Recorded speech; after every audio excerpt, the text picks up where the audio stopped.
Astonishing Legends Network. Astonishing Legends would like to thank Squarespace, our contributors at patreon.com, and you, our listeners, for making tonight's show possible. In October of 1973, the Vietnam War was winding down. The Watergate scandal dominated the headlines, and the world was grappling with a major energy crisis. But in Pascagoula, Mississippi, a simpler life for two friends was about to get a lot more complicated. Charles Hickson and Calvin Parker worked together at F.B. Walker & Son shipyard and decided to go fishing on a local pier after work. After hearing a strange zipping sound, they saw strange blue lights behind them. Then, a craft of some kind appeared, levitating a few feet off the ground. The men said they were paralyzed, levitated, and taken aboard the object by bizarre beings with elephant-like skin and pincers for hands. What occurred inside the craft is a matter of intense debate. Hickson and Parker reported being examined by beings with unusual physical characteristics, details that would become infamous and highly contested. Skepticism arose quickly. Some dismissed their account as a hoax, a publicity stunt, or a shared delusion. But here we are, decades later, still talking about it. Tonight, we begin a two-part exploration of the Pascagoula abduction. We'll examine the initial reports, the men involved, and the evidence presented. Photos, sketches, and audio recordings. We'll be joined by author Philip Mantle. It's his second time on Astonishing Legends, and he's the perfect guest for this series because he was close personal friends with Calvin Parker, who passed away in 2023. Mantle has written several books on this case and co-wrote the recent 4-part Amazon Prime documentary series, Pascagoula 73. Mantle has called this the best documented case of its type on record, and once you hear how many previously unknown eyewitnesses there were, you may be inclined to agree.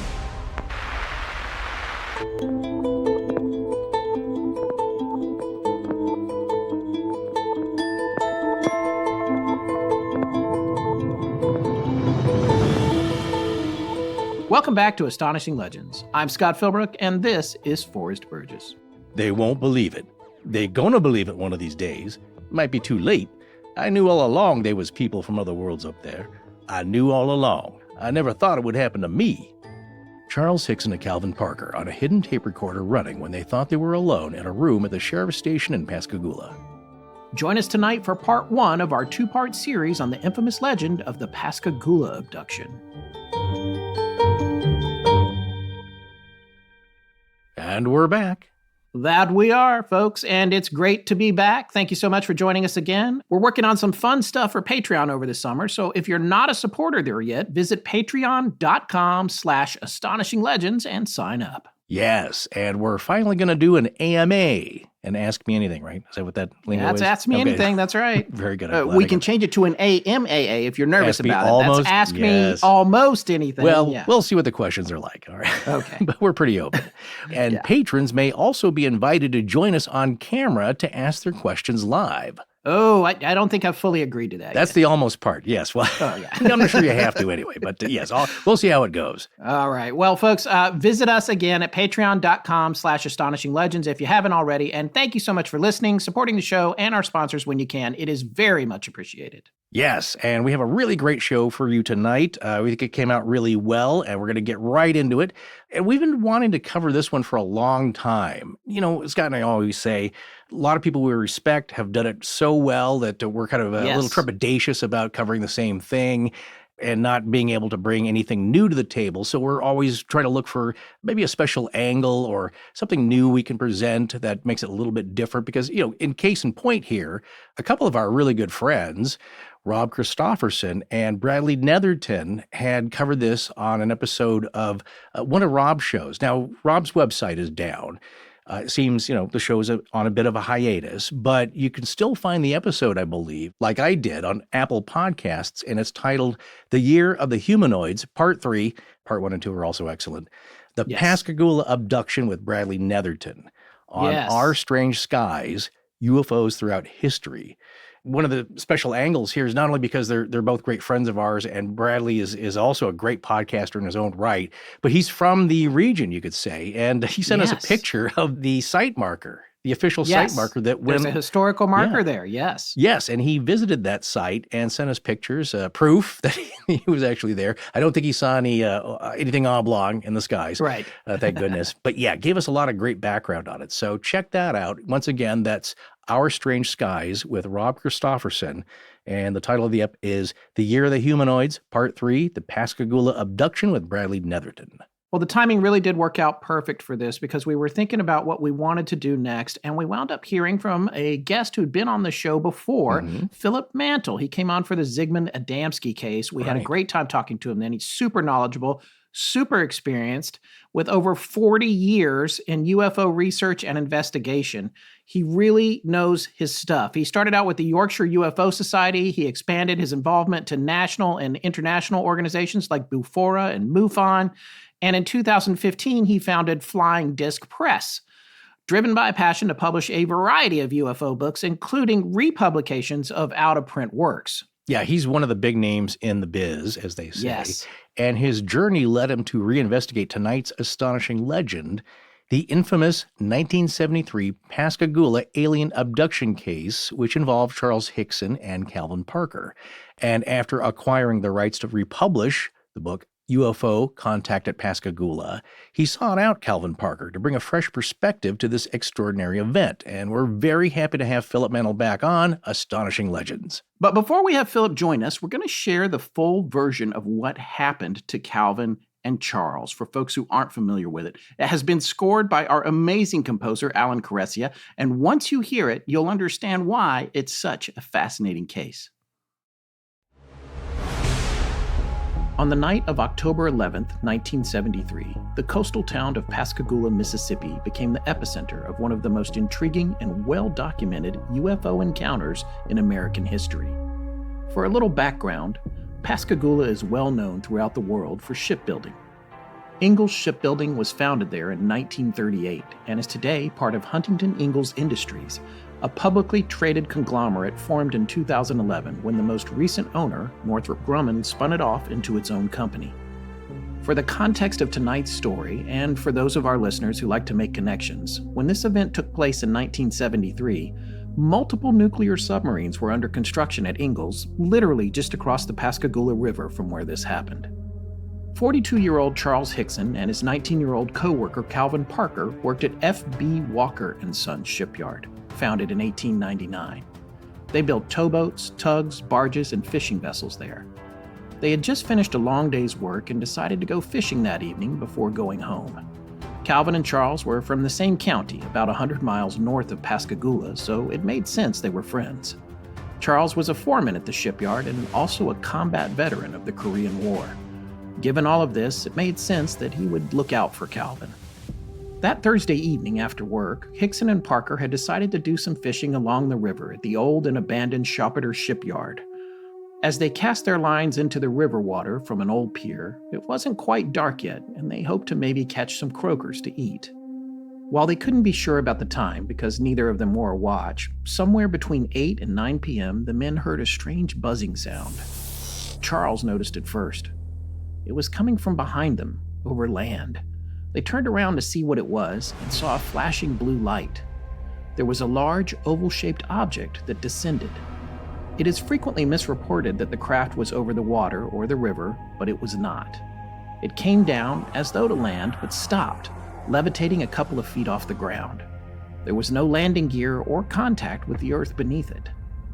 In a state of shock and disbelief, Hickson and Parker watched as a door seemed to appear in the side of the craft.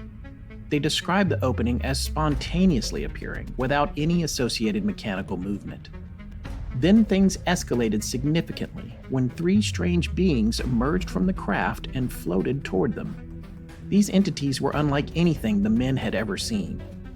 Later described as about 5 feet tall, the creatures had grayish, wrinkled skin, similar to an elephant. No necks, no eyes, and slits for mouths.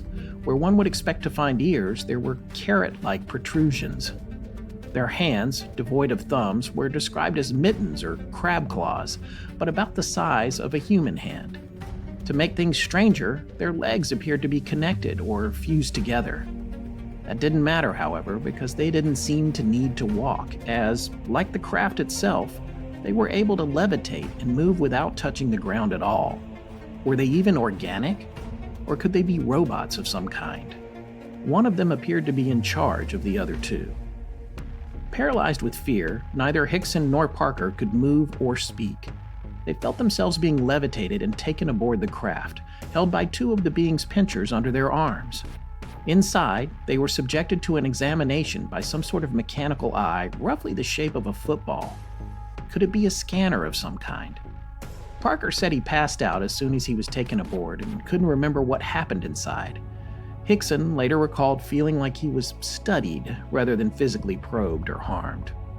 After what seemed like an eternity, but was likely only about 20 or 30 minutes, the men found themselves back on the pier. The craft had vanished, leaving them in a state of confusion and terror. Shaken to their core, they sat in Hickson's car for nearly 45 minutes trying to process what had just happened and what, if anything, to do about it. Hickson took what would later become a famous sip of whiskey that he kept in the car to calm his nerves. He had seen combat before and had been exposed to extremely frightening situations in his life, but Calvin was 1 month shy of being 19 years old. He was in considerably more shock and having a hard time processing what had just happened. They felt they should report the incident but feared ridicule. First, they went to the local paper, the Mississippi Press, where Charles banged on the door asking to speak to a reporter, but was told no one would be there until the morning. Then they called the local Air Force base from a payphone. It was just 20 miles west in Biloxi. The woman who answered the phone at the base said they had nothing to do with UFO reports and they should contact the police. So now on their third attempt to report this, they called the local sheriff's office. Upon arriving at the station, Sheriff Fred Diamond and Deputy Glenn Ryder listened to their fantastic tale with skepticism, but could tell the men seemed petrified.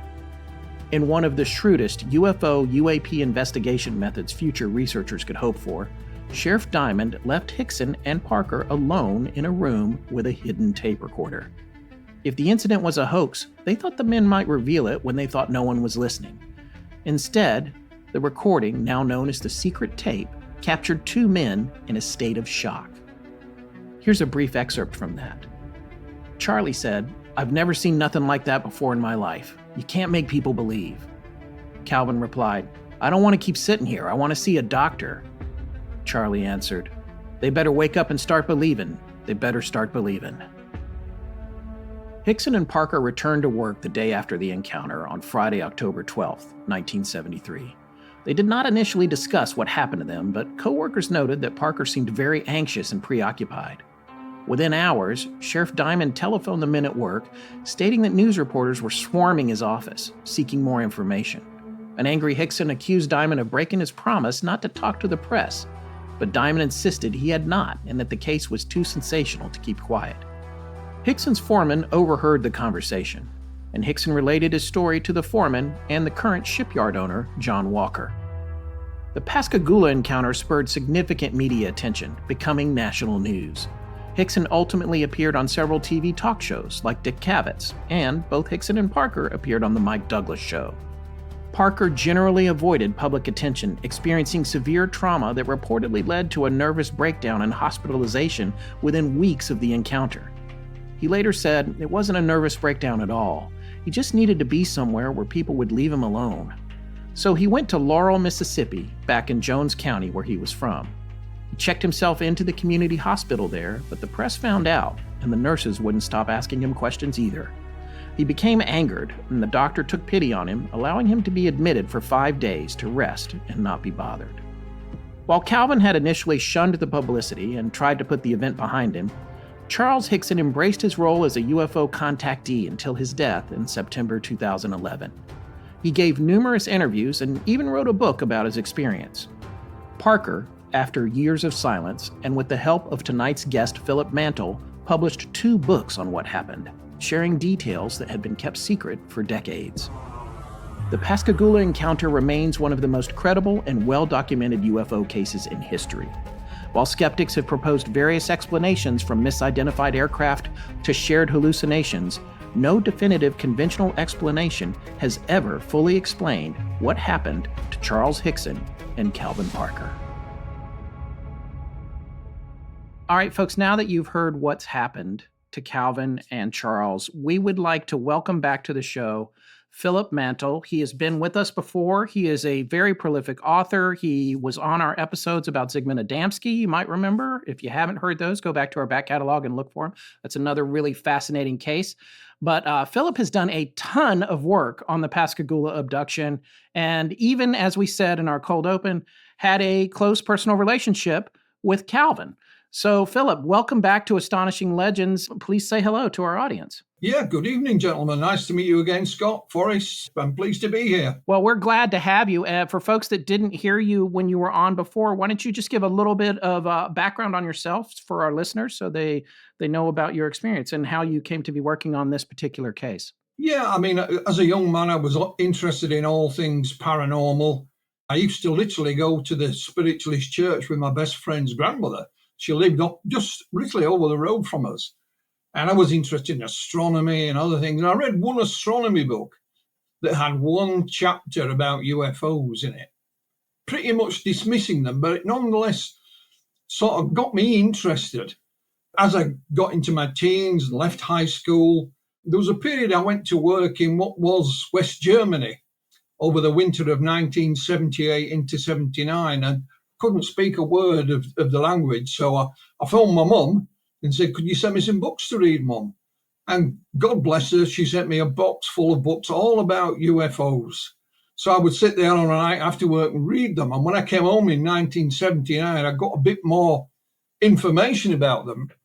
I live in the north of England in a county called West Yorkshire. And one of the main cities is called Leeds. And I used to live just a few miles from Leeds. And it used to publish an evening newspaper, still does. It's called the Yorkshire Evening Post. My aunt one day lived round the corner from us. She came round with the newspaper and she pointed this little advertisement out. And it was for the formation of the Yorkshire UFO Society, coming that Sunday in Leeds. Now, in those days in the UK on a Sunday, everything used to close, pretty much. But I got a bus. I didn't drive. I got a bus into Leeds. I found the building, one of the rooms in it. There's a bit of noise coming from it. And that was the formation of the Yorkshire UFO Society by two brothers, Graham and Mark Birdsall. And I jumped in with both feet and I've never looked back.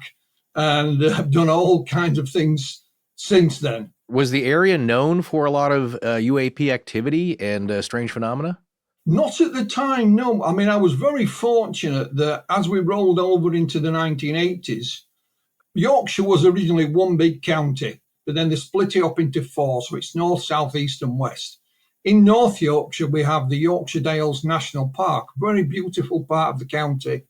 Some of the areas in and around the Yorkshire Dales, particularly around the market town of Skipton, for whatever reason, we started to get a lot of sightings coming our way. And it's semi-rural, out on the moors there, it's usually game birds or sheep. But the areas where these things were being reported was game birds, pheasant, partridge, that kind of thing. We were fortunate that one of our members was a police sergeant who lived in that area, and that was his patch as a police officer. So things found their way to him as well. And we were just kept very, very busy. And throughout the 1980s, we were up and running and away we went. You were also got involved in MUFON as well, didn't you? Yeah, I mean, I stayed with the Yorkshire UFO Society, I think, for about 7 or 8 years. And then I joined a national organisation, which is the British UFO Research Association. I became their press officer, conference organiser, and eventually the director of investigations. And before I had a strong link with MUFON, and at the time that their director was Walter Andrus, and I met him several times. He came to speak at some of our conferences. And he asked me to be the MUFON representative for England, which I did. I was very grateful. And we were talking beforehand, Scott. I made my one and only trip to North Carolina to speak at the MUFON Symposium in Greensboro in 1996. And it was great. where I'm sitting right now. That's pretty amazing. That's quite a coincidence. Well, how did you get involved in the Pascagoula case? Good question. I mean, I'd written a number of books down the years with sort of conventional publishers. And in 2015, a friend of mine, I've been a magazine editor as well, but I had a friend in Poland called Peter Cielibius. And he emailed me a manuscript that he'd written. Now, he didn't necessarily wanted it publishing. He wanted me to check his English for him. So, he could speak English very well, but it was his written English, it wasn't that great at times. So I read it for him and I gave him some feedback. And I thought, this would make a hell of a book. So a friend of mine by the name of John Hanson is a retired police detective. John already had his own publishing concern up and running called Haunted Skies. He ran me through how you could publish these things yourself. The technology was now available. You didn't have to go knocking on the high street publisher anymore. Mm-hmm. So I set up Flying Disc Press, and the first book I published was UFOs over Poland by Peter. Much to our surprise, it was a success, even though I made a lot of mistakes because I jumped in as I normally do with both feet, and away we went. So, a few years later, I thought back to the Pascagoula case, because I first read about it in a magazine in the 1980s, and it always kind of stuck in my mind, And I wanted to try and find a copy of the book that Charles Hickson wrote with William Mendez in 1983. It was called UFO Contact at Pascagoula. And you could get a copy, but there weren't many, and they cost an absolute fortune. But nonetheless, I bought one, and I read it, and I thought, I'd love to republish this. So I found out who owned the copyright. We came to an agreement. I didn't have a file to work from. I literally had to have the book in front of me and retype it. Oh, my gosh. That's why there's so many typos in it, I've got huge great hands, guys. They're not meant for typing. And I thought at the time, I know Charlie Hickson had passed away in 2011, mm-hmm. and the last bit of info I could find about Calvin was 2013. He did an interview for the anniversary. I thought, well, I think he may still be alive. So I started putting the feelers out. And eventually, a few months later, I was given an email that worked. Calvin replied, gave me his phone number. And I just wanted an interview, guys. I didn't think about anything else. I thought, if I can get an interview, put it in the back of Charlie's book, bring it up to date a little bit.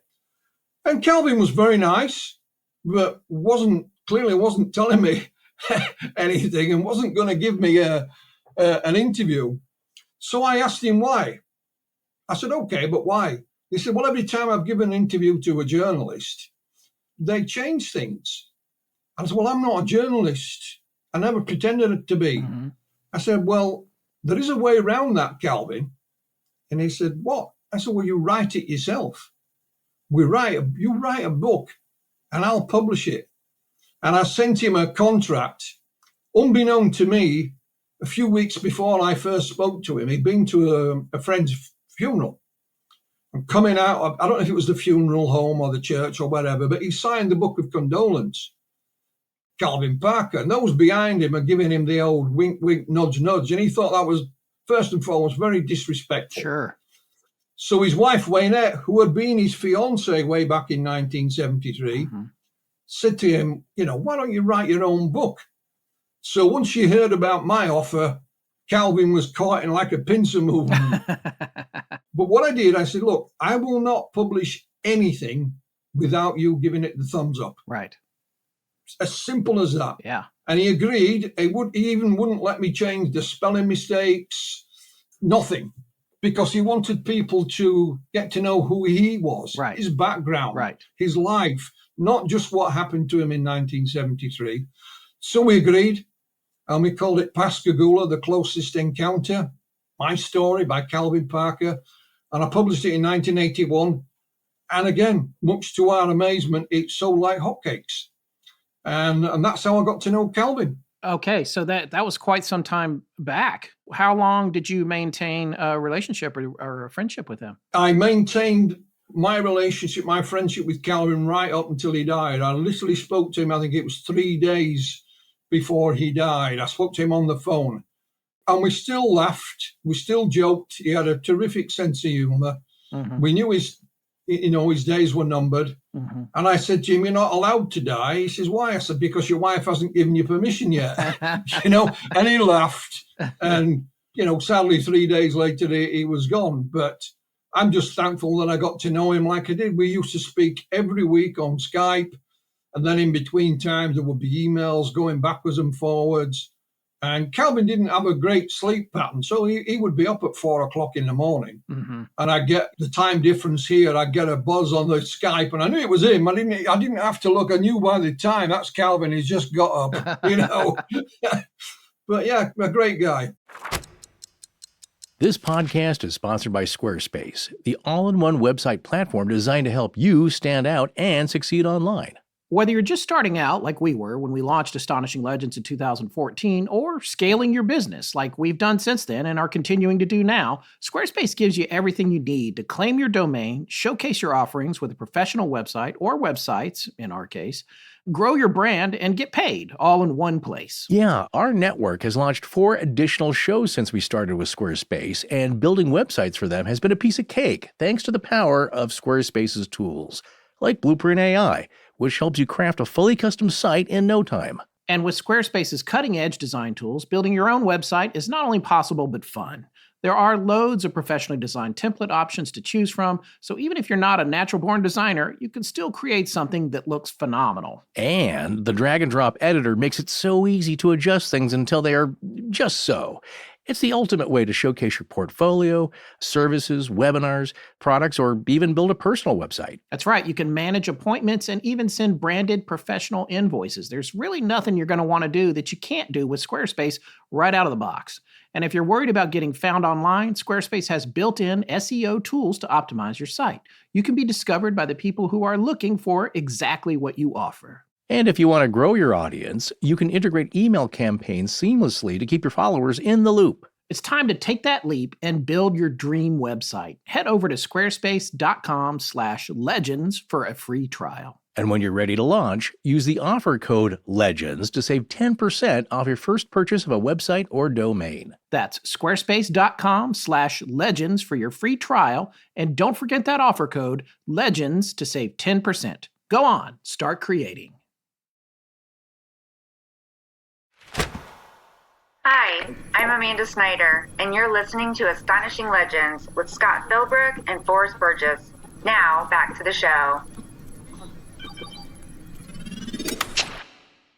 Forrest and I have talked about this before, but one of the great things that we think in terms of especially this genre and the arena that we're in is that getting in touch with original witnesses and developing relationships with them and recording their stories is really, really important because they're not going to be around forever, and neither are we. But it's like getting it down is important because there's so many great stories that was never done, or research is lost, or whatever, those kinds of things. So that's a really, really cool thing that you did, and our hats are off to you for that. Yeah, well, it's like when we agreed to do the book, one of the things I said to Calvin was, do you have any documents, photographs, newspaper cuttings? He said, no.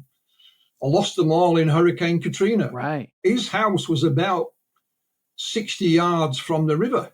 Yeah, you said it took 10 feet of water? 10 or 12 feet of water, everything was gone. So one of my jobs was to start from the beginning, looking for documentation, looking for photographs, looking for newspaper cuttings, anything basically. And in a roundabout way, it probably was the best thing that could happen because I politely pestered the living daylights out of everybody I could think of. And this is something I do today. And of course, most of those people knew me. And they said, yeah, Philip, I've got this, or I've got that. Or, no, I don't have anything, but speak to so-and-so. I think he may have. But had Calvin had some bits and pieces, we might have been satisfied with that. But because he had nothing, the word went out. And as the more we found, it would lead us to other people saying, oh, have you got any of this? And it never stopped. Me and Calvin, especially during the COVID lockdown, the information was still coming in, and we kept shaking our heads, thinking what's going to happen next. In a lot of ways, that's how this became one of, as you say, and I would think we would agree, especially reading the book, the latest book, it's become one of the best documented cases out there. Well, I think it is the best document. I'm not being big-headed, The other two that were probably the best well-known are Betty and Barney Hill and Travis Walter. Sure. Neither of which had any independent witnesses. Right. No documentation. They weren't knocking on the police office door within a couple of hours. They weren't being interviewed within. Betty and Barney Hill didn't say anything really until they were hypnotized some years later. Right.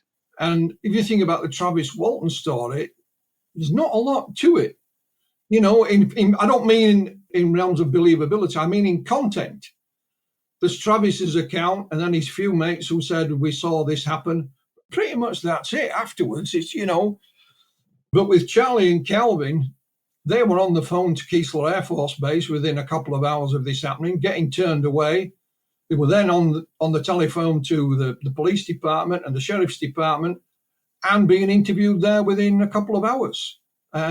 It's unheard of. Right. So let's talk about that. Let's talk about the event itself and the aftermath of it. When you first got to know Calvin, did he wind up telling it to you orally to you when you first met him? The thing with Calvin was he would tell you in his own sweet time. For example, Calvin lost his son some years back. He had a son that died. And it took him, 2-3 years before he would tell me the story behind it. And you just got to know that no matter what you said, no matter how you tried to persuade him, if he didn't want to tell you, he wouldn't. He'd tell you in his own good time. And it was the same with parts of this. Parts of it, still scared the bejesus out of him. There were parts of which he was embarrassed about, because Calvin was a tough guy. You know, he wasn't a trouble causer, but he told me, he said, I had my brother Ricky. He was the brains and I was the brawn. If anybody messed with Ricky at high school, they had me to deal with, right? You know, and I believe it. He told me a few stories that surrounding that kind of side of him. I mean, because he lives in the South, there's a lot of Native Americans, or there are a lot of black people live there. And he found out in the woods one day, 2 white guys beating up a black fella. So Calvin says, excuse me, and he beat the living daylights out of these 2 white guys. Oh, wow. You know? Yeah. Don't you dare, you know, how dare you do that? Yeah. You know? Yeah. And that was the kind of man he was. And I don't think he started a lot of fights, but I think he finished a few. Sure. And there was a period in his life he was a bounty hunter. Oh, wow. He did that for 2 years. He told me the story. He went to get this guy one night and he says, I took my baseball bat with me. It's a big mistake, Philip, he says, because he took it off me and hit me with it. And he said, after that, I always took my gun. I don't argue with the gun, you know. And it was just funny, you know. So I got to know Calvin, and he would tell me slowly but surely when he was ready. Yeah. We talked about other things, not just about what happened and about the information we were collecting. We talked about his family, because he has a daughter. We talked about his love of fishing. I mean, I can't stand it. I find it the most boring thing on earth. But he would still tell me stories about fishing, you know. And he had a great sense of humor. I mean, one of the local charities, they used to go down the river every year and clean all the trash out of it. And he volunteered to do it. And he said, I'm giving away a prize this year for anybody who volunteers. Whoever wins gets to come fishing with me on the river one night. You know? That's awesome. So he had a great sense of humor. Like I said, we were smiling and laughing just a few days before he died. Yeah. But he would tell you when he was ready. Why don't we talk about, you know, the event and the immediate aftermath? Like you said, you know, he went to the newspaper, or Charles did. They didn't take him seriously. They said, well, the reporters will be here in the morning, if I understand that correctly. There's 2 stories of that. That's the story of from one of the TV shows at the time, where they interviewed 2 of the cleaners that were in there. Oh, interesting. But Calvin says, I didn't know Charlie had said anything about the reporters. He said what he was trying to find out was what time it was. And he thought there was a big clock on the wall in the newspaper office, because neither of them wore watches. And they were literally pulling into where the sheriff's department was. And it suddenly dawned on them, they didn't know what time it was. Okay. You know, they had no idea how long had passed or anything like that. So it looked like Charlie may have also thought, oh, yeah, if there's a reporter here, I'll tell him as well. Right. But throughout, they always said, we want to tell our story to the correct authorities. Right. And to them, that was the military or the government or the FBI or whoever the hell looks into these things. Right. They didn't know who it was. And they also from right the get-go said, we'll take a polygraph. So they ended up at the sheriff's department with Sheriff Fred Diamond. What is interesting, the sheriff is no longer with us, but we have some vintage footage of him and some audio recordings of him. But his son is still alive. Mm-hmm. And his son was the police dispatcher on duty that night. And it was him who took the call from Charles Hickson. Was that Mike? Was his name Mike? Yeah, that's Mick Diamond. Yeah. So we got in touch with Mick and he gave us a statement. Yeah. And he said he had at least 50 calls that night of people reporting UFOs. Right. And they were all entered in the logbook. And he said when he went back to the station after his shift, there was people there in person reporting it. And of course, the logbook's long since gone because the same thing happened with the police and sheriff's department happened with Calvin. Was the hurricane, I think it took half the wall down or whatever, records were lost. But nonetheless, Mr. Diamond is still alive today and told us a couple of times, about him taking that call from Charlie and what happened that night. So he was the one that took the call. So then they come over to the station. It's the sheriff and Deputy Ryder. They take them in. Now, with the tape recording, tell our audience a little bit about, we'll share parts of this, of the transcript. What happened in terms of the tape? They recorded the actual interview, right? But then how did they was the secret recording, was a separate tape deck, or did they not know they were being recorded from the jump? They didn't know. First of all, they were both interviewed separately. Okay. We have, as I passed on to you, Charlie Hickson's audio speaking to the deputy and the sheriff. Yes. Then they put them in a room together. And the deputy said, I'm just going to get some coffee, guys, And there was a table there. And he went into the drawer and he rummaged around. And they had no idea what he was doing. And off he went. And unbeknownst to them, he'd actually set a tape recorder running. And they left them both to chat, thinking, we'll have them now, We'll have this tape and they'll be laughing and joking. A couple of rednecks, having a bit of fun on a Thursday night. So they went back in, retrieved the recording. Again, Charlie and Calvin had no idea what they're doing. They played it back. And of course, they weren't laughing and joking. Calvin is literally crawling up the wall. Yeah. And he said, I need to get out of here. I need to get something for my nerves. Yeah. Charlie is saying they'll have to believe us. God damn, they'll have to believe us now. And it was that tape recording that persuaded the sheriff and the deputy that these two guys were on the level, because they didn't ask for anything. They didn't want anything. They just wanted to tell their story. And they asked the sheriff, please don't tell anybody. We're going to go home. Calvin was actually lodging with Charlie. It was his first day working in the shipyard. And Calvin had sense of humor again. He says, I got hired, fired, and abducted all in the same day. Because he was getting married. He actually lived in Laurel, Mississippi, which I think is about 200 miles away. Right. I may be wrong, but I know it's a long way. No, it's about 100. I did look that up. It's about 100 north. Yeah.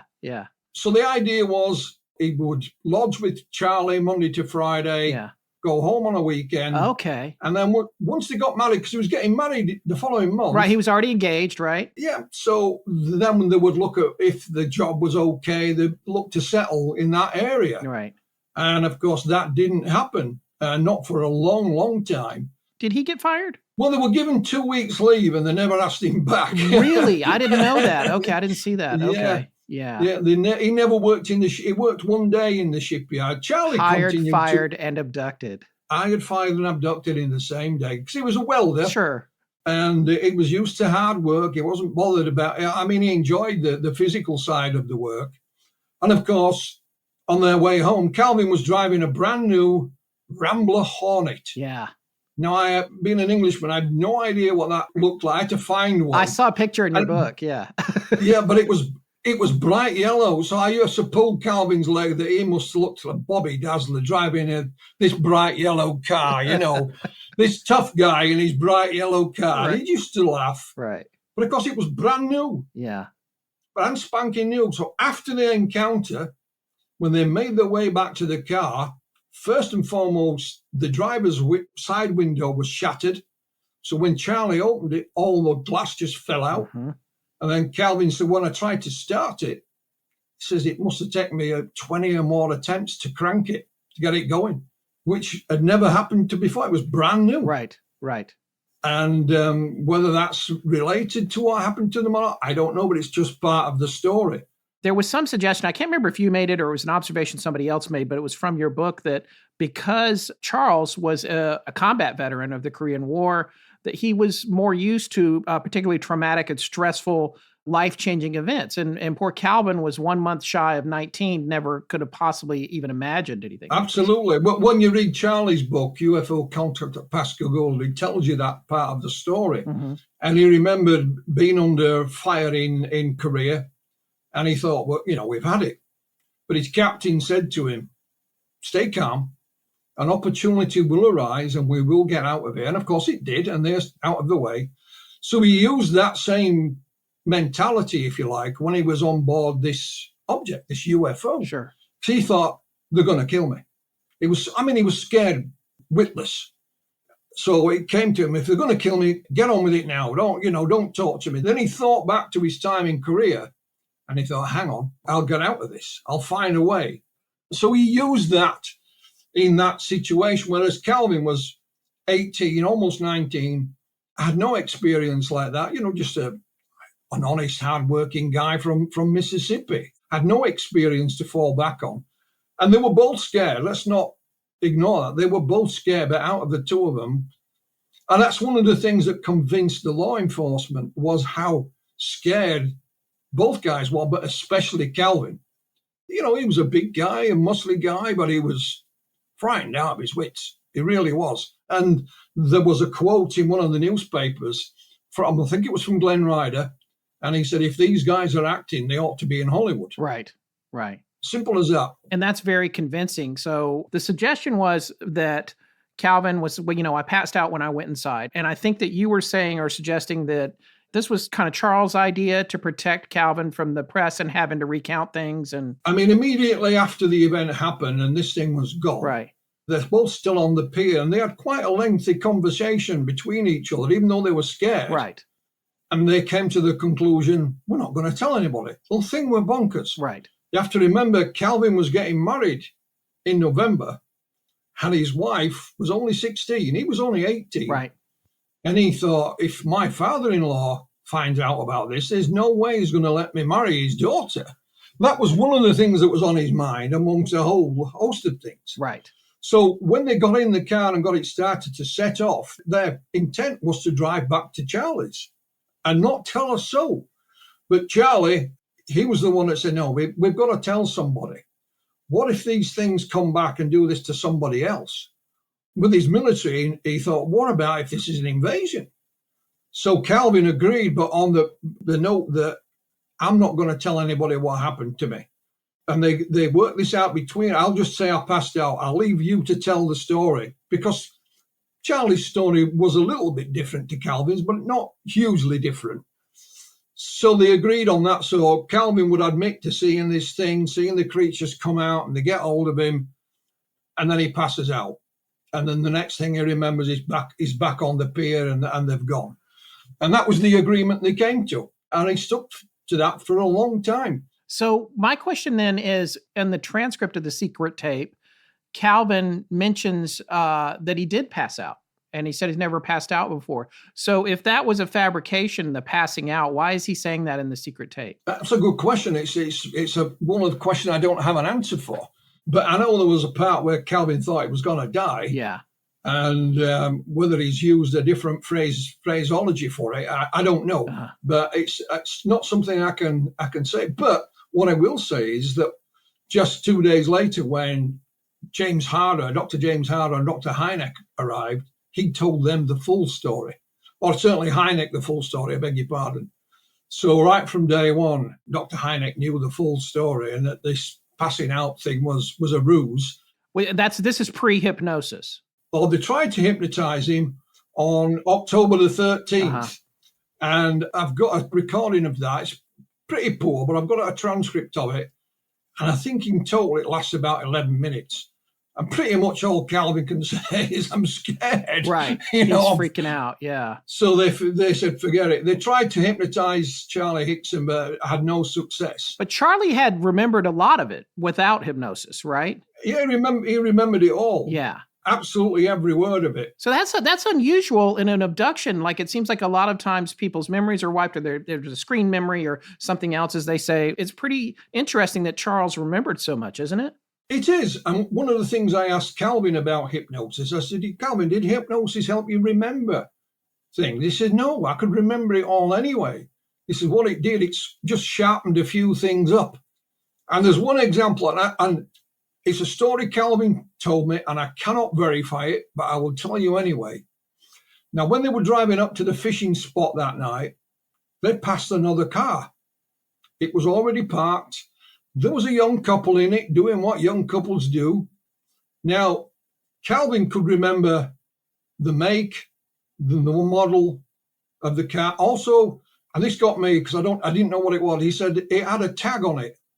I had no idea what a tag is on an American number plate because we don't have them in the UK. Uh-huh. And of course, it's the state that it comes from. And he wore that, but he couldn't remember the license plate.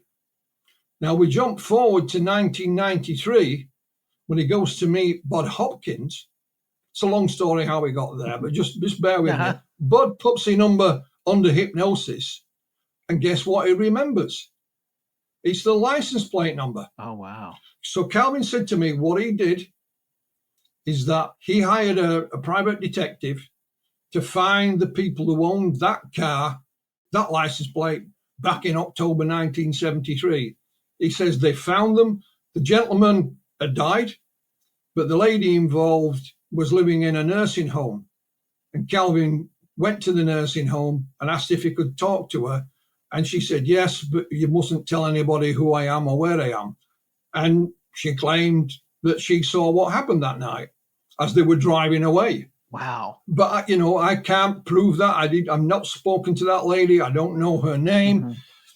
But that's what he meant by the hypnosis emphasized and sharpened up a couple of little things. Now, the last hypnosis he had was in 2022.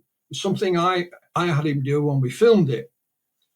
And I asked the hypnotherapist to ask him a question. I said, have Calvin standing there on the pier, looking out across the water.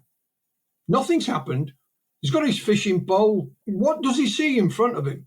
So he just describes the river. There's a boat, which he told me before. It's a Noah boat, Noaa. That's the name of the company. The toll bridge this side. There's the railway bridge over here. There's some ships building over here. And right at the end, if you don't listen carefully, you'll miss it. He says, there's two figures on the other bank. Is that Mr. and Mrs. Blair? Oh, right. Who claim to be on the other side of the river that night and have their own, or is it somebody else? I don't know. But I didn't ask him that specifically. I just said, just tell me what you see in front of you. Well, just quickly, the NOAA is the National Oceanic and Atmospheric Association. They're responsible for weather information here in the U.S., and they have a base, which I don't know if it was there then, but I can tell you on Google Earth, it's right up the river. So that would make sense that there would be. There you go. Yeah. So that's just one of those little things that had you not been listening to that, either the video or the audio that we have of it, right, you would have missed that. And again, what we've done with all the books we've written about this, we just allow the reader to draw their own conclusion. This is what we found. This is what was said. You decide for yourself. I'm not going to tell you what's happened, but they're just interesting. Nonetheless.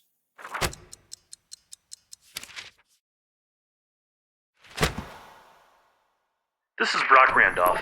Thank you for listening to Astonishing Legends. Now, let's get back to the show.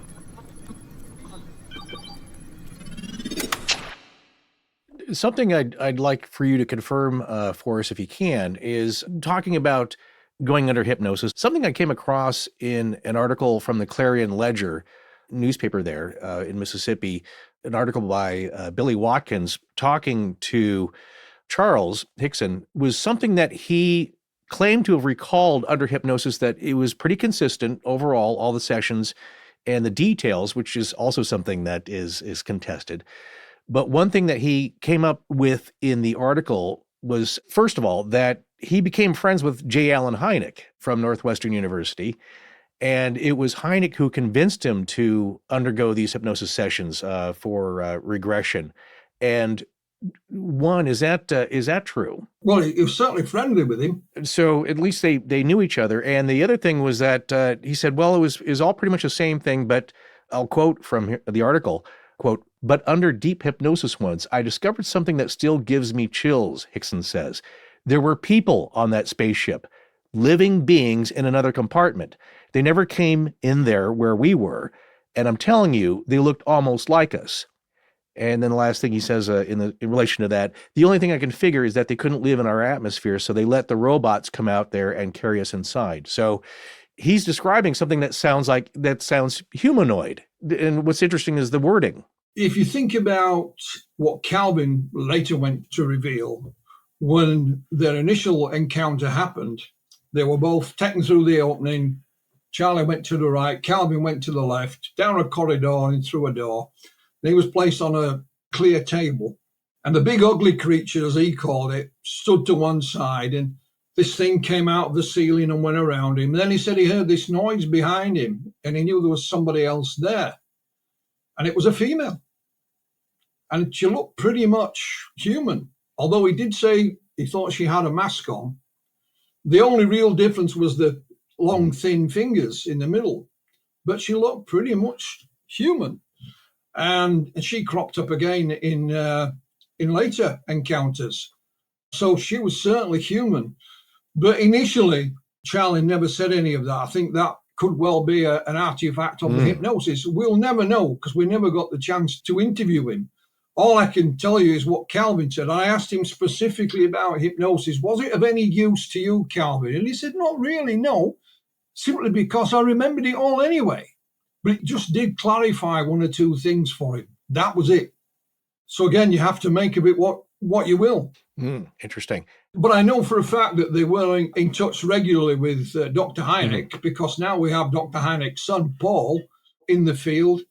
And he became friends with Calvin, and they used to swap jokes, calling one a Yankee and one a redneck and, all the other things, laughing and joking. And Calvin retells the story when he phoned Dr. Hynek, and it was actually Paul, his son, who answered the phone. And what they used to do, they used to have a blackboard next to the phone, and they would write messages on the blackboard. And he said, my father's not in. He said, Calvin said, I know he's in. Go tell him it's Calvin calling. So, yes, they did have a good relationship with Hynek. And, of course, not this book, but one of the previous ones, a gentleman in Canada came across an old recording, I think it was from 1976, of Hynek lecturing at a high school or a college. And they had the tape of it. And one of the things that was raised in that conversation was the Pascagoula case. And he was giving it the thumbs up, so to speak. Because some people had said, Hynek later distanced himself from it. Well, I can't find any evidence of that. So Calvin asked Paul, and he said, no, my father thought it was a really serious case, especially when he heard the secret tape for the first time. And he said he would do now with all the extra witnesses that has come forward. So Hynek never distanced himself from it, never walked away. And one of the things I'd love to know, we know Hynek worked with Spielberg on the movie Close Encounters. Not that long after this happened, gents, Yeah. I would love to know if he ever mentioned it to Steven Spielberg. Because there is an abduction scene in it. It's nothing like Charlie and Calvin's, but there's the abduction of the little lad, the little boy. I just wondered if he ever talked to him about it. I don't know. Are you familiar with the Betts sphere case? I've heard of it, but not in any great detail. So we did a multi-part series on that a while back. And, it's about this family in Florida that found a metallic sphere on some property they had after a fire had been reported out there. They brought it home, and it appeared to be sentient. It was doing strange things. It would roll to the edge of a coffee table, but then not roll off of it. It would make different sounds. A fascinating series. But for that series, we actually managed to track down one of the children from the family, and she came on the show. That was just really a year after this, maybe two. And Hynek and Harder were both involved, and she at the time was 10 years old. and continue to know them and to be friends with both of them. And it's interesting having that perspective. It would have been not too long after this. One of the things that she said was that during the time that they were both at her family's house, dealing with investigating this thing and everything, was that she trusted Harder more than Hynek, and that he sometimes seemed incredulous about Hynek and, just about the government and having more. She felt like Harder had more of her family's personal welfare and interests at heart or whatever, which I thought was fascinating. Maybe Hynek looked at it more from a scientific point of view, right, rather than a personal point of view. We'll never know, of course. Right. And of course, people will, and people still do today. I've seen it. They question, Hynek's involvement. Was he still working for the US government and all this kind of, with no evidence to suggest that whatsoever. Right. But that's another intriguing part about this whole case, gents, is that, so this was 1973 when this happened. If you communicated in those days, how did you do it? It was either on the telephone or in writing, usually. That was pretty much it. But there is a gross lack of any paperwork from Harder or Hynek or anybody else for that matter. I've got bits and pieces. Mm-hmm. I mean, Charlie Hickson had tons of it, but we can't find. We got some. We did find some, but that was from the later years. Mm-hmm. But at the time, Charlie had tons of it. So where did all the paperwork go? Surely Hynek, and Harder corresponded or wrote a feature about it or wrote a file or a report. I don't know.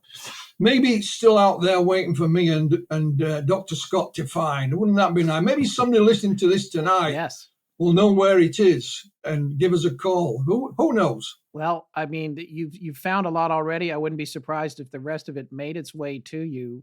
Why don't we talk a little bit about what happened on the ship and what they went through on the ship? So in terms of experimentation and probing, it seemed like for Charles, it was, in his memory anyway, it was pretty non-invasive. Yeah, I mean, what Charlie said was he was suspended in this room, not lying on a table. He was suspended. Mm-hmm. He didn't know where the creatures had gone because two of them got hold of him. And this when these two creatures got hold of Charlie outside, they got him by the forearm, and he felt a scratch or something on his forearm. Mm-hmm. Just remember that. So he's taken on into this thing, he's suspended, and the only thing that he could really recount is this thing came out of the wall, about the size of a baseball. He described it as like an eyeball, and that went round his body a couple of times and then went back in again. And then he was taken back. So not a great deal in that respect. Calvin, on the other hand, he said he laid on this table. And I'm going to mention this as well. What is interesting, he said he was laying on this table at an angle, yet he couldn't feel it underneath him. Now, just something that's probably not related. I had trouble sleeping. So I went to see a hypnotherapist. And on the fourth session I had with this hypnotherapist, he put me under hypnosis. And I'm lying in a big leather chair. It's all electronic, so you could move it until you were perfectly comfortable. And gentlemen, I could not feel that chair underneath me. Okay. And when Calvin told me that story, I remembered that immediately because it sounded pretty much the same. Uh-huh. Whether there's any significance to it or what, probably not, but I just thought I would mention it.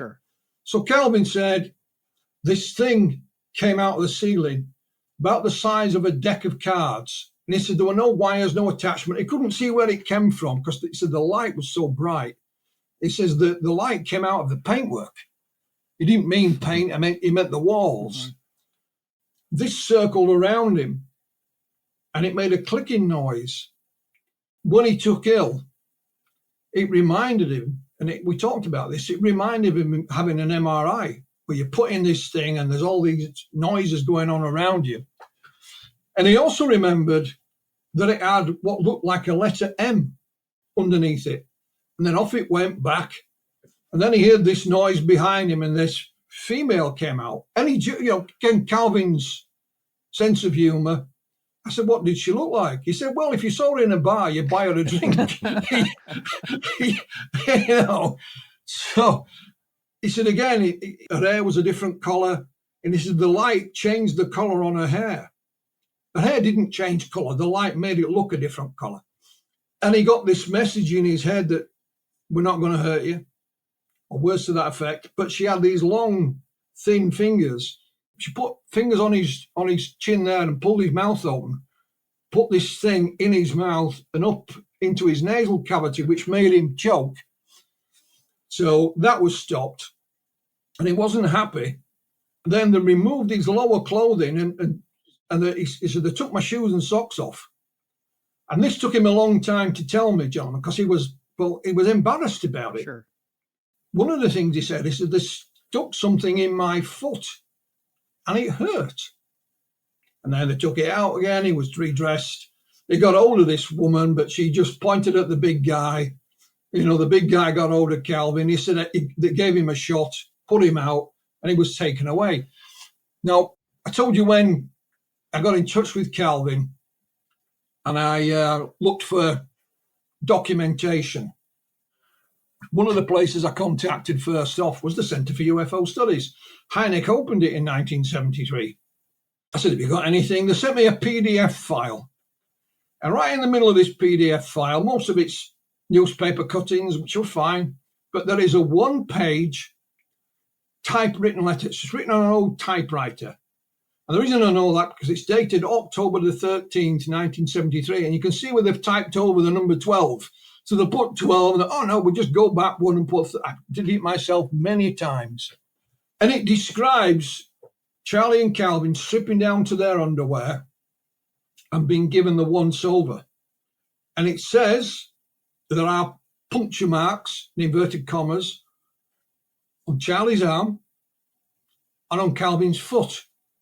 The very same places both gentlemen told us that they'd been grabbed or something stuck in Calvin's foot. But it mentioned photographs. Well, there were no photographs. It's not signed by anybody. So I said to Calvin, who asked you to do this? He said it was Dr. Harder. He's not a medical doctor, but he asked us to strip off. He said, I didn't know he'd written anything about it. About a year and a half later, the same gentleman at the Center for UFO Studies sent me an email out of the blue, and he said, Philip, I've been going through some files today. I wasn't looking for these, and I'm sure you've got them anyway, but I thought I'd better send them. And hey presto, it's the photographs to go with that document. So you have Charlie Hickson's forearm, these very minor injuries on his arm, and then Calvin Parker's foot with these things underneath his foot. And we know who's who because there are the old way of photographs. They're not digital. Their names are on the back. And I got scans of front and back. So here we have Charlie and Calvin at the time telling you about these little things that happened. They're not laser-induced scars or anything. They're minor injuries. Then we have a document, and then we have the photographs. I was stunned when all this came together. I didn't know what to say. But again, we published them in one of our previous books, and the readers can, reach their own conclusions. I was going to say, one thing about Calvin's experience that has always stood out to me is talking about the long, thin fingers of the female humanoid, either going into his nasal cavity or into his throat, and that it actually caused his nose to bleed, and it bled onto his shirt. He had a white T-shirt, and he still had the white T-shirt on with the blood on it when he went to the sheriff's office. Is that confirmed? And where is that shirt now? No, nobody confirmed that. But what Calvin said he did afterwards when he went home, when I say home, back to Charlie's, he said he remembered when he was a kid, if he got exceptionally dirty or he said a bad word, he says, Mom would give us a good scrubbing. And there were times when she used bleach. So Calvin said he stripped off, put all his clothes in a bag, and he found a gallon jug of bleach, and he got in the shower and washed himself with bleach from head to foot. And they put these things in the trash. His clothes went in the trash. And he said when he went back home, eventually he just left his car, which was brand new. And he left it to rot in a field. So they were never checked. We have no photographs of the car or anything of that nature. I think the photographs of Charlie and Calvin come in the following days. So they're wearing different clothes than they were that night. And one of the things we have in the new book, for example, is a gentleman by the name of Mr. Van Payne. And he was a young journalist at the time, and he said he had a source at the sheriff's office who gave him a call about this. But by the time he got there, they'd gone. So he went the following morning to the sheriff's office. They'd gone from there. They went first to the Singing River Hospital for a checkup, and then they were sent to Keesler Air Force Base. So this Mr. Van Payne headed with his camera to Keesler Air Force Base and waited outside and managed to get them on camera. But they'd only agreed to go on camera if they had their backs to the camera. So you see, I've got the whole piece of film. Yeah, and I saw this, that still is in your book where you see their backs to the camera. It's so obvious, like, who they are. But the guy stood in the middle and interviewed. But what was even more interesting, Mr. Van Payne had other interviews on this same reel of film with other people, one of whom is the weather officer for the civil defense. And he's interviewing him, and he said he got something on radar at that time. That's right. And then there's a taxi driver who claimed that a UFO had landed in front of him, and this clawed creature, or his hand had come through his window or some such thing. He forgot to mention that his buddy was parked behind him. So when they interviewed his buddy said, I didn't see anything like that nothing, at all. Yeah. So that was a hoax, but that's the kind of stuff that we keep coming across. So that is the very first visual interview with Charlie and Calvin, even though they've got their backs to the camera. It's the following day at Keesler Air Force Base. It's part of the history of the case, and it's never been seen. So I want to ask you a question about those photos that you just mentioned. They're dated on the back. Like you said, it has the names. It also says October 11th, which was the date of the event. And so those came to you from CUFOS, but like, who took those pictures? Do we know? Well, we think it was Dr. Harder. He was there the day it happened? Well, no, because they go with the document. The date's connected to the event, not when they took the pictures. Right. Yeah. Right. Gotcha. So that's what we believe. Yeah. And it kind of ties in with it. Right. And I just found them stunning. They're not, if you look at the photographs on their own, you can toss them in the bin. You look at the document, you say, well, but when you put all three together, to me, there's a physical link there that something did happen to these gentlemen. I don't know what. I'm not saying anything in particular. And it's in our previous book, Beyond Reasonable Doubt, that I co-authored with Dr. Scott. They were published there for the first time. And again, it was just because I knew Mark Rodiger, QFOS, I knew Mark, and he found them. Oh, I sent Philip some stuff the other year. I'll send it. I'm sure he's got these, but I'll send them anyway. Right. I'm still convinced there's other stuff lying around out there. We just haven't come across it yet. Can you relay to our audience what Calvin said about the blood and what he felt happening to his body? Yeah, I mean, I think he had a cut on his hand, I think it was. And they stuck this thing in his foot, and it was as if they were draining the blood out of him, because he could hear something dripping. He thought they were replacing his blood with something else. I don't know this for certain, but he may have sometime later in his life either seen or had a blood transfusion. So it gave him the idea that, hang on a minute, this is similar to what happened to me. This stuff pumping something in and the blood's coming out the other end. But yeah, and he was not happy about it, let's put it that way. And it scared the living daylights out of him as well. And this thing that was stuck in his foot. And when you see the photographs, it's like a little triangle, little 3 pinpricks. But nonetheless, it's there. Yeah, and I thought when I read that, I thought that's pretty terrifying. I feel like, again, coming back to other stories that you hear about abductions and people having either screen memories or not remembering what happened to them, and both of these guys seemingly remembering a fair amount of details, which leads you to wonder why, especially if there was telepathic communication, why there wouldn't have been a manipulation of the memories. It's unpleasant. But the other thing that's interesting is what you said. It was about, the woman who comes in, we're not going to hurt you. And then she immediately hurts him. Which is one thing to that people always point out who've studied this is that in trying to, gain a sense of what's their understanding of us as human beings, here you have something that's described as female, which is not totally uncommon, but it's kind of rare, I think, in these reportings. But sticking her long, thin fingers into the nose or nasal cavity or up into the throat almost seems like she doesn't understand human beings very well, or that it's like, I didn't know that would bleed or that would be uncomfortable. Same thing with the foot. It's kind of like they can assure us like, oh, well, we're not going to hurt you, but we really don't know what we're doing.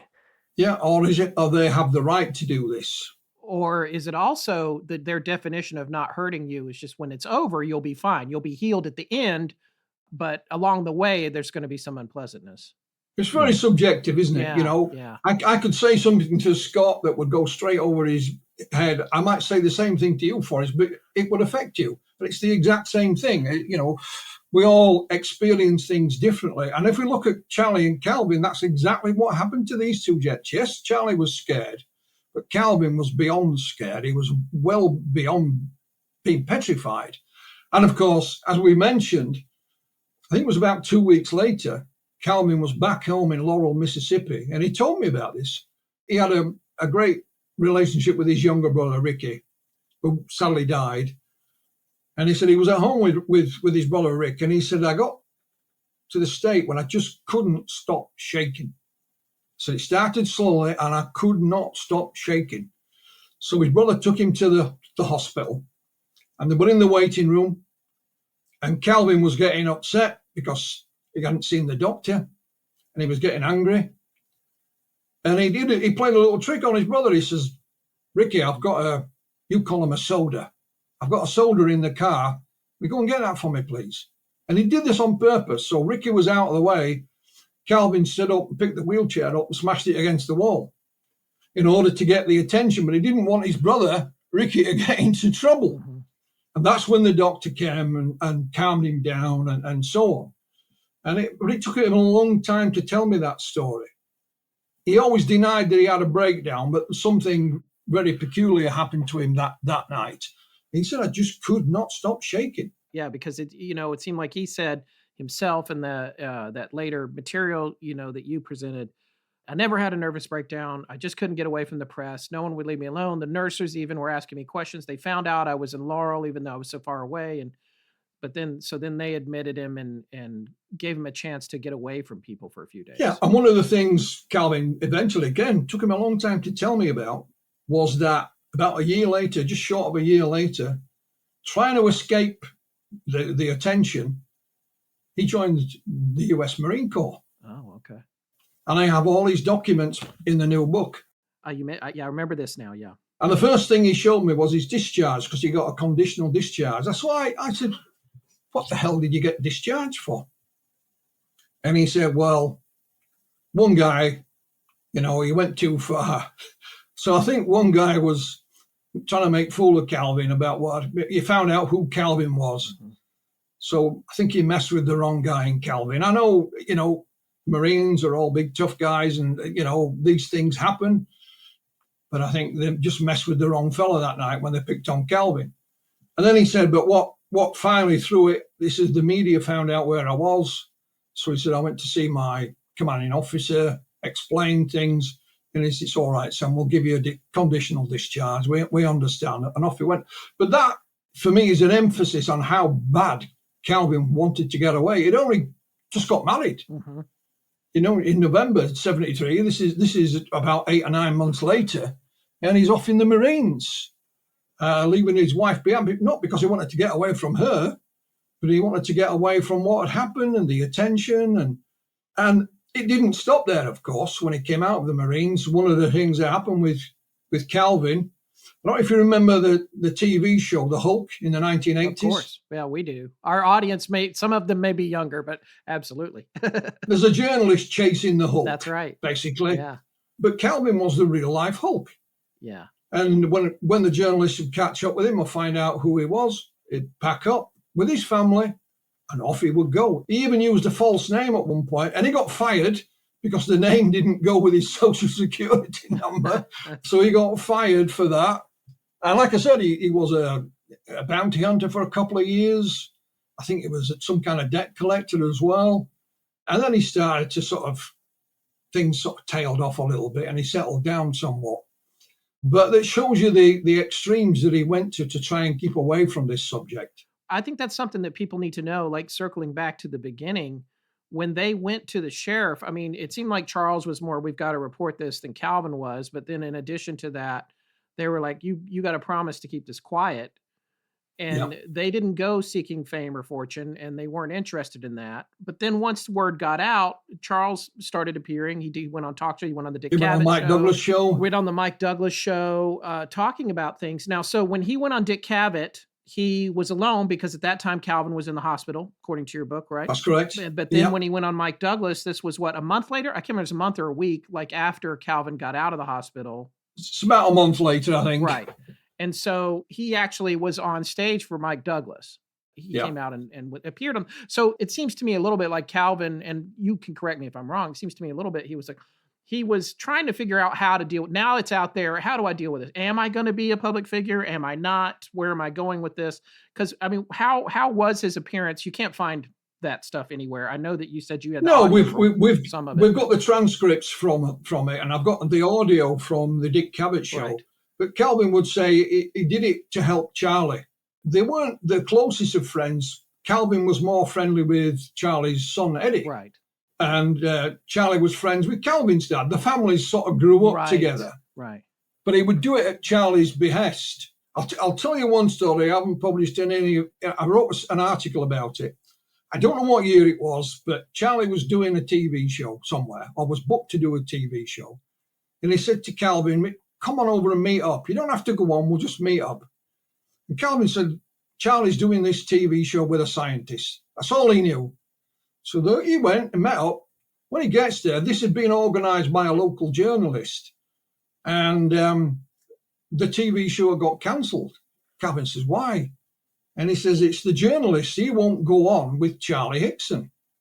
So the journalist, trying to calm things down, he took Charlie and Calvin and this journalist across the road to a restaurant, buy him some dinner, calm things down. We might be able to work it out.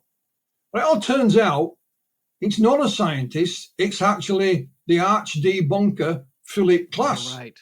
Now, Calvin didn't know him from Adam. So he says to him, well, why won't you go on with Charlie? And he says, he's lying.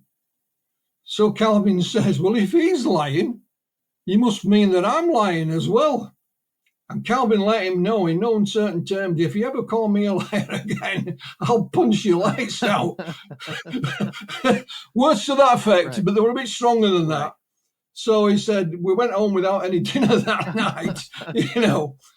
Calvin's reaction to the media was different at different times, and how he got along with them. But he often said, I would see Charlie on the TV or in a newspaper and think, God, I wish he'd shut up talking about it. I just want to forget. But Charlie was like some people I've met here in the UK. They've had this encounter and they have this passion, if you like, to share it. Right. This is fantastic what's happened. Surely we shouldn't keep this a secret. We've got to tell somebody, And I've come across a number of people like that. There are others that don't want that, of course. But Charlie was no, we should know about this. And he became what we call a contactee. He got messages from these beings, and they were going to do something fantastic for us, for all mankind, not just for Charlie, but for all mankind, to help us out of our predicament. And he was going to be part of it. So there was something this was not just an encounter, there was something else that was going to happen. And of course it didn't. Or if it did, I've missed it. We all missed it. But so it just wasn't him. He thought this was for the benefit of all mankind.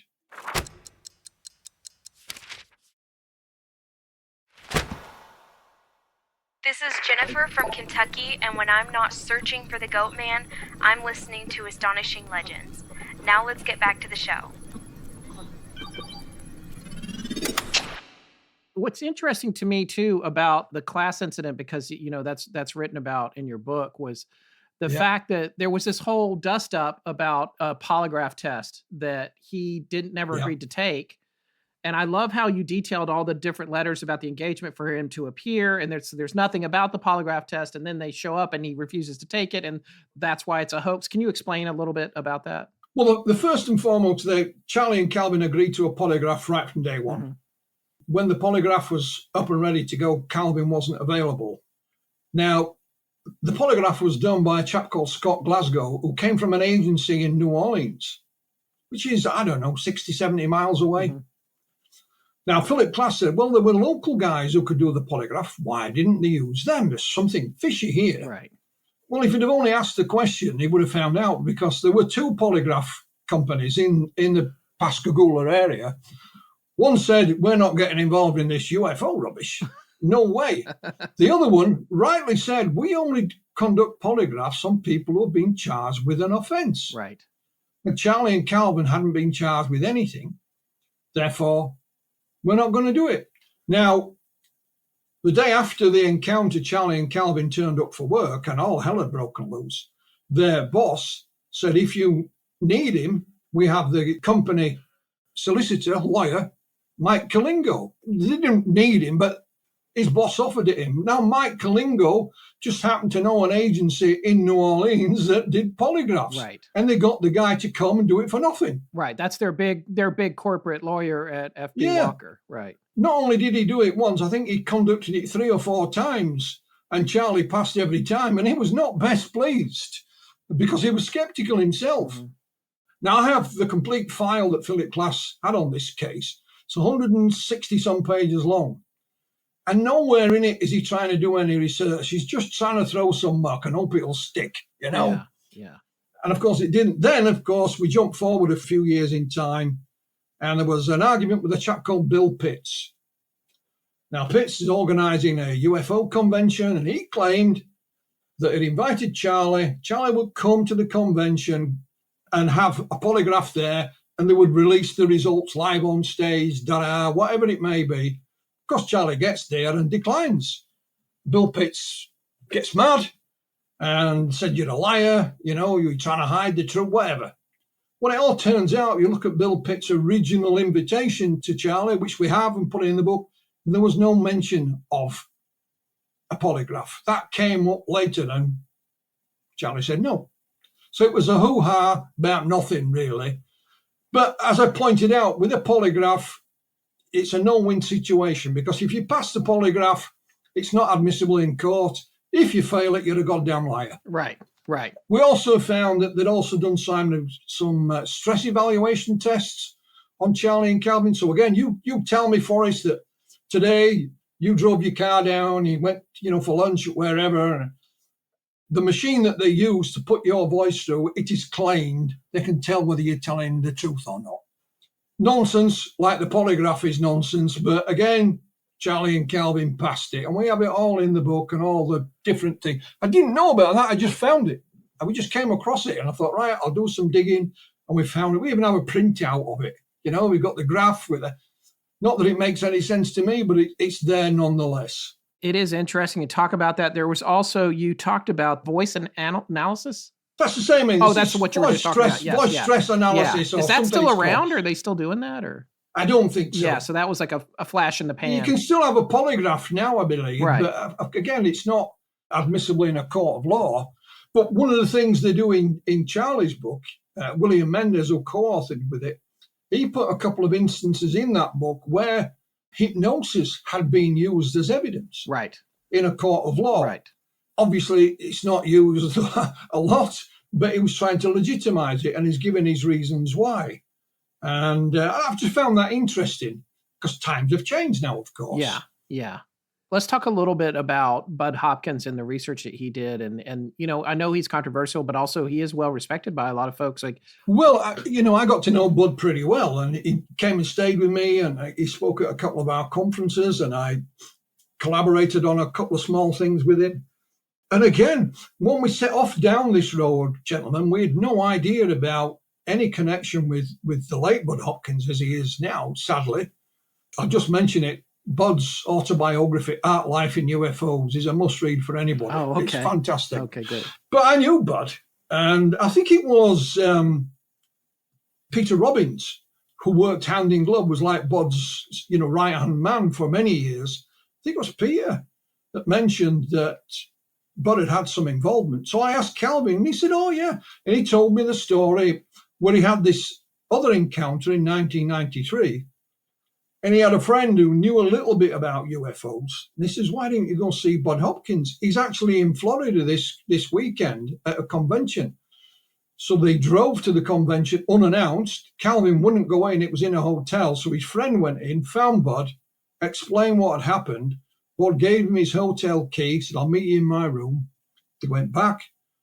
And lo and behold, he put him under hypnosis. And we have a copy of that tape because Bud's archive was given to Dr. David Jacobs upon his passing. Mm-hmm.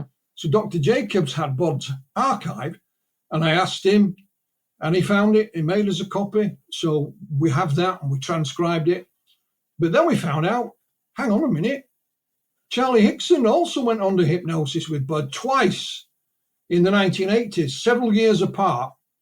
And we have those on tape as well. So again, Dr. Jacobs gave us a copy of those. Now, when we set off down that route, we didn't know any of this, not one word of it. So again, we published it. Amount of hours. This made Calvin laugh because Calvin's got a Mississippi accent. You have Bud from New York, then you have me from the north of England. And I've got the headphones on, trying to figure out what these fellas are saying, and it would take me about 20 minutes to get into the groove, going backwards and forth. I had to buy a tape player to play them because who the hell plays tapes nowadays? Cassette tapes, nobody. Yeah. I had to buy one. And I said to Calvin, you said you went to a tiki bar. What is a tiki bar? Calvin said it's a bar called Tiki. But I just thought I'd misheard him somehow. So I spent hours and hours transcribing all of these. And it was something, again, we just allow the reader to read it for themselves and draw their own conclusions. Because, hypnosis is controversial. I grant you that. But like Calvin said, it didn't bother me because I remembered it all anyway. Right. So make of it what you will. But it showed you how things started to expand. Not just what happened on that pier, but what happened afterwards and the research and the effort. This is not a research point of view. Even went into popular culture. Then one of the most well-known pop rock bands in the world, I would say, is Fleetwood Mac. We've all heard of Fleetwood Mac. In 1976, they had a song called Hypnotized that's partly based on Charlie and Calvin's experience. The reason I know that, I read it in a music magazine and there's a feature about it.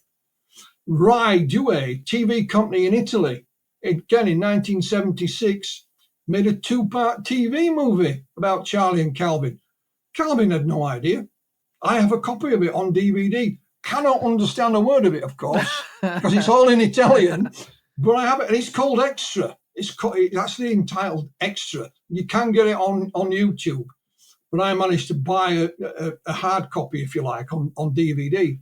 And more little things like that have happened. Charlie appeared in Playboy magazine. They were on the front cover of Rolling Stone. Wow. The front cover of Rolling Stone magazine. It's a rather skeptical article about them, but nonetheless, they're on the front cover of Rolling Stone. They're in Playboy, and I had to persuade my wife that I bought the hard copy of Playboy just for that feature, or because there's Betty Hill in it and others, not just Charlie Hickson. Yeah, it's a big feature on it. Speaking of Betty Hill, you found correspondence between her and Calvin. Absolutely. Again, Calvin met her at a TV place. He didn't go on the TV. He just met her there, and she says, "Why don't you come and stay with me for a few days?" So he did. Oh wow. He went and stayed with her, this is Calvin, for 3 days. Yeah. And she told him everything that happened to her and Barney. And Calvin thanked her, but he said it would have no use to me because it was nothing like what had happened to us. Isn't that wild? Can you imagine hearing that conversation, sitting around with them, talking to each other? Yeah. And of course, Charlie met her. I've got pictures of them together. I said to Calvin, why didn't you get on the pictures? So we just didn't have a camera. What a dumb question you've asked me.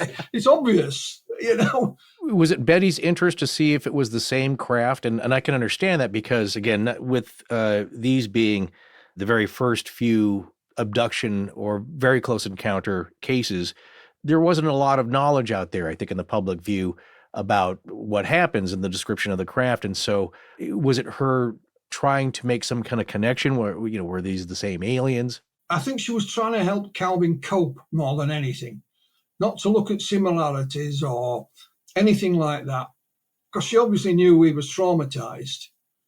And I think she was just trying to help him cope, as if to say, you're not alone. Others have had this experience and we've survived and we've had a decent life. It hasn't got to us and you can do the same, son. I think that's what she was trying more than anything. I mean, I never met Betty. I corresponded with her a couple of times, but that is it. But then another thing happened when we found some paperwork that belonged to Charlie Hickson. Online, there is a Ocean Springs Historical Society run by a young lady called Chelsea Prince. And she met Calvin and bought his book. And she put a couple of features on Facebook about the encounter. One of their members said, oh, when Charlie died in 2011, my parents bought his house. And we've got boxes of paperwork that were in the house. Oh, do you want them? My gosh. So she gave them to Chelsea. Chelsea knew of my involvement, contacted me. I'm very grateful. She actually scanned every piece. I said, just scan it all, anything. It doesn't matter what it is. So she digitized the whole lot for me in remarkable time. And these are around about 1999 era, round about the late 90s. And one of the things that Charlie has done, I don't think any other abductee has ever done this, he made a record, a vinyl record, and he just narrated his encounter on the vinyl record. I've got one. Well, I want one. Where do I get it? Yeah, well, you find one online every now and again. Oh, I managed really? to buy one. Wow. Yeah. That's cool. So he was selling the record. So a lot of these things are people buying his record or buying his book. But there's some interesting correspondence in it. And guess what? Who's written to him? Betty Hill. There is a NASA physicist. I can't remember his name, so excuse me, gents, but it's in the new book. Writes to him and said, when your incident happened, I asked my boss at NASA to look into it, and they refused. So you had a NASA physicist way back in 1973 wanting to look into this, and they refused. Right. And it's just a little time capsule of what was happening in Charlie's life at the time. Not only that, the lady who had these letters, she's called Bethany, she said, we had another load of them, but I gave them away. And she couldn't remember who she'd given them to. So we have 2 boxes of letters. I think there's something like 170 pieces of paper. There's twice more than that floating around somewhere, or there certainly was a few years ago. Again, if anybody's got it, please get in touch. Because it is a little time capsule. I know it's nothing significant, but Charlie said all kind of people would just turn up on his door. One person that did that, Eric von Daniken. Oh, wow. And he met Eric von Daniken and he took him and showed him where the incident happened. Mm-hmm. And Eric took 2 photographs. And I've got copies of them because I contacted his secretary. He's wealthy enough to have a secretary. She said, yeah. And she sent me the piece he'd written about it. It's nonsense what he's written. But the point is, this is what was happening in Charlie's life. Right, right. This is what happened afterwards. And people go on about making money. But again, you see little things in this pile of documents. It's a local high school. Want him to speak, and he would just turn up, wouldn't charge of anything, local church hall, and he would go and spend his own petrol money to get there and back. Yeah, he wrote a book. It didn't. I found a chap just outside Pascagoula who bought 2,000 copies of Charlie's book, and he still has them in a warehouse, unopened and unsold. Why did he do that? Because he thought they were going to do something about it and he could sell the books. Right. But nothing happened. And this is the hardback, of course, as well. Wow. Not a softback. The way I found that out is I hired a local cameraman just outside of Pascagoula to film the hypnosis with Calvin and Maria Blair. Uh-huh. And he worked for this chap. And he said, my boss has got 2,000 copies of that book. And he sent me one. He took one out and sent me a brand new spanking copy from 1983. Wow.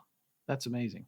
So it shows you how this, I know it's not research based, but it spreads out in a whole array of different areas. It really does. And things keep turning up. What is it about this case that you think makes it one of the preeminent abduction cases, which are usually these experiences are pretty isolated, doesn't happen often to a larger group of people, but is it the network of people that you've uncovered? Because that's something that I think Scott and I have discovered when we dove more into this, in that you think, well, it just happened to two guys. And then you realize like, well, actually it was an experience that was witnessed by others. It touched so many other lives. Yeah. And because of Charles Hickson's efforts in wanting to tell people about this, because he thought that they should know, it gathered so much momentum and lasts to this day. Is that a reason for you why it stands out? I've been involved in this UFO subject since 1980. So it's a long time. And I've looked at abductions in this country. And if you were to write down what your perfect case would be, this would probably be it. Both witnesses are on the phone to the authorities at the time. They're interviewed by the sheriff's department. They're caught on a secret tape. They're at the hospital the next morning. Then they're at the Air Force base. And away it goes. And then all these years later, because of the marvelous technology that we now have, there's one gentleman, he's sadly no longer with us, but he's one of the witnesses. It was called Mr. Lewis Lee. And he was actually on the other side of the river that night, working in the shipyard in a crane.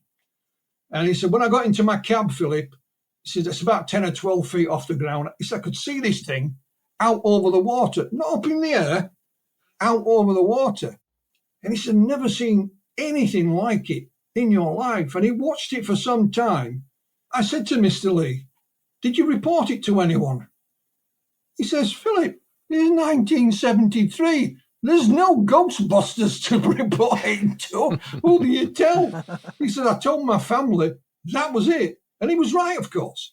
But he was now of an age. The way we got to, again, Mr. Lee, Calvin had a book signing in the town. This old boy walks up to Calvin. I'll buy a book. Thank you very much. Oh, Mrs. Parker, I saw the thing that night. And off he went. Luckily for us, somebody was taking photographs. The photograph of him buying a book. So I put it on social media. Anybody know this gentleman? We were contacted privately and said, yeah, what do you need him for? So I explained, will he talk to us? Of course I will. And he's now of an age where he couldn't care less what anybody taught.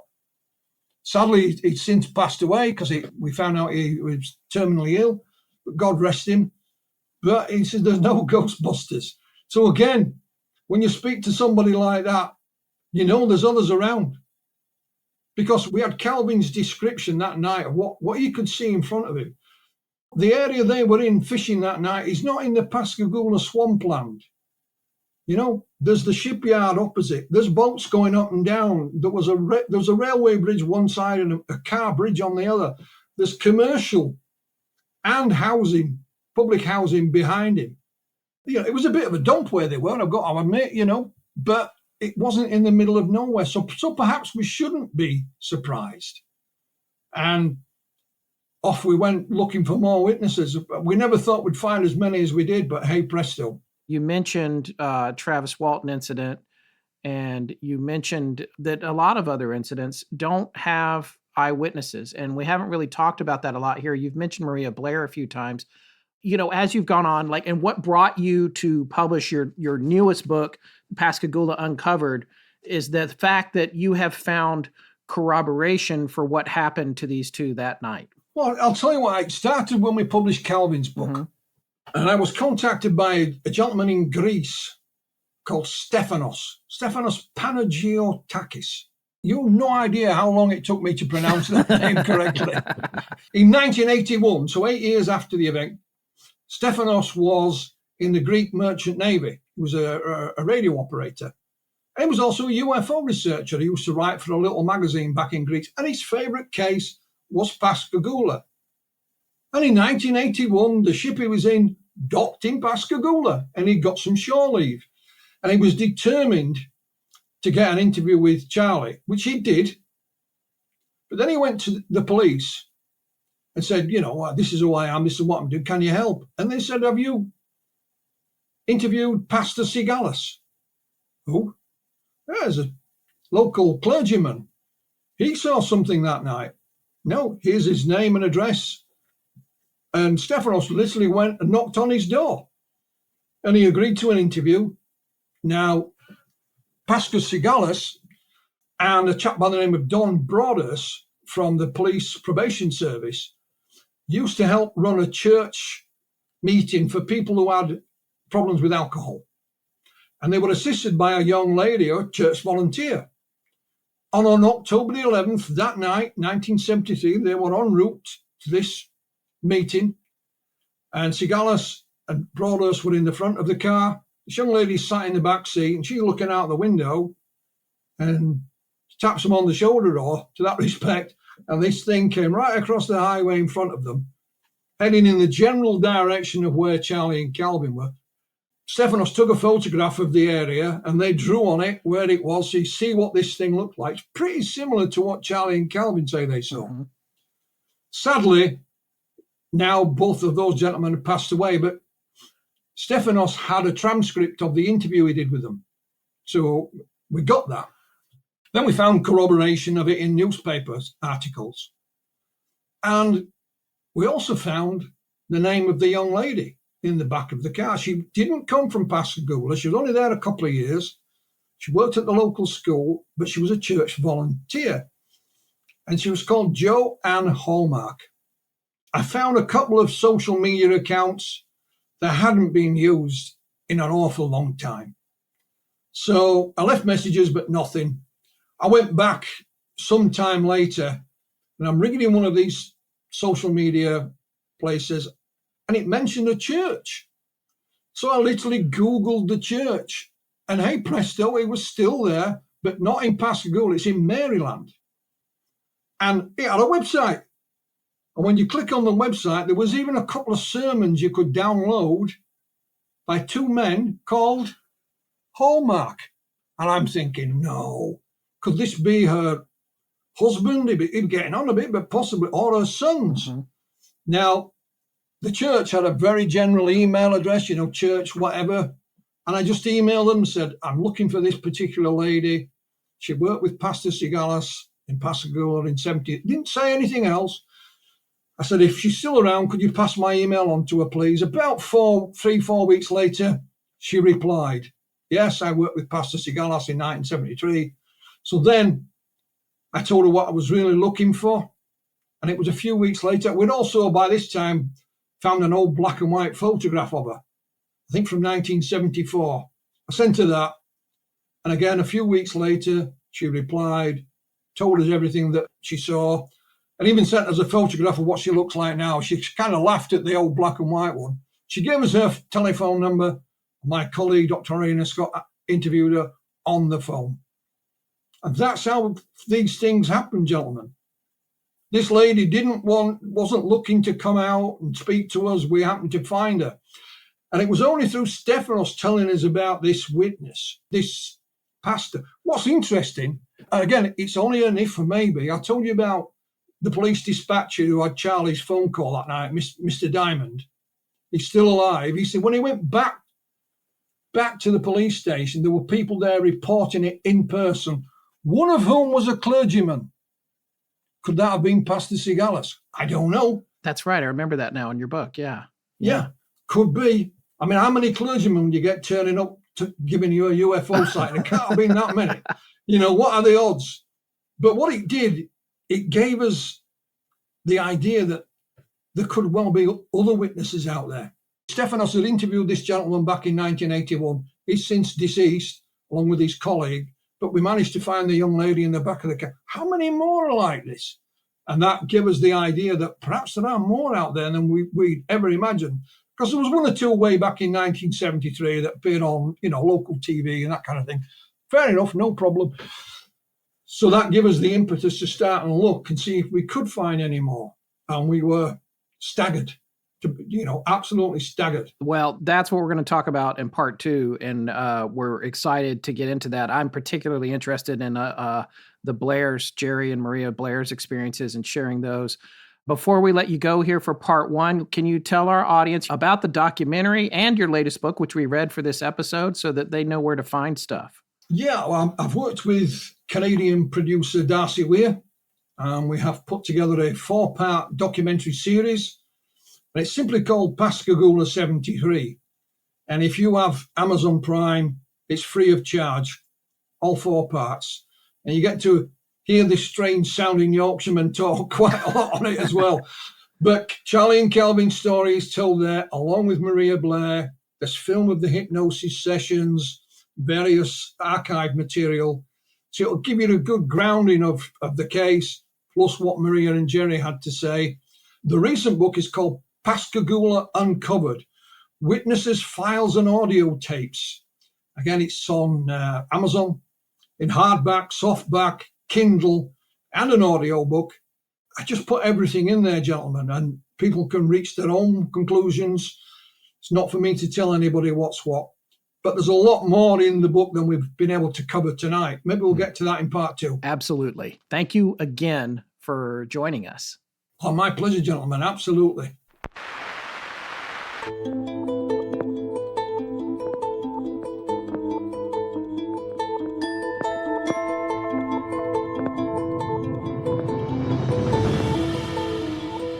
That's going to wrap up episode 311 of Astonishing Legends. A very special thanks to returning guest, author, and researcher Philip Mantle. Links to all of his books and the Flying Disc Press are in the show notes, as well as the 4-part Amazon Prime documentary series, Pascagoula 73. We're back next week with part 2. As always, look for new episodes of the Dead Letter Office weekly on Tuesdays. Astonishing Legends is edited by Sarah Voorhees-Wendell at VW Sound. Our co-producer is Tess Feifel, who also leads our research efforts and manages our social media. And we're grateful for the hard work of our technical producer, Ed Vicola, behind the scenes. Special thanks to our announcer, John Boland, for lending his voice to our shows. Hi, I'm Amanda Snyder. RANDOLPH. NAPIER. Galaxy-wide and perpetuity. I understand this is with no implied promise of present or future compensation. And I give permission to Astonishing Legends. Our theme, which is available as a ringtone, was composed by Judson Crane at foundermusic.com. All other music and sound design for the show is composed and created by Alan Carestia. Our logo was created by Tommy Beaver Design, and our animated graphics for social media and YouTube are done by Joshua Sloan at deadstreetproductions.com. Many episodes have transcripts available. For ones that don't, you can request them by emailing transcripts@astonishinglegends.com. Astonishing Legends would not be possible without you, our listeners. Visit our store at astonishinglegends.com or interact with us and other listeners on Facebook, Instagram, Blue Sky, Discord, and YouTube. You can also visit us at patreon.com/astonishinglegends, where patrons have access to commercial-free versions of both the main show and the Dead Letter Office, as well as additional bonus content, including the Patreon-exclusive show, The Astonishing Junk Drawer. No part of this show may be reproduced anywhere without permission. Copyright Astonishing Legends Productions. Good night.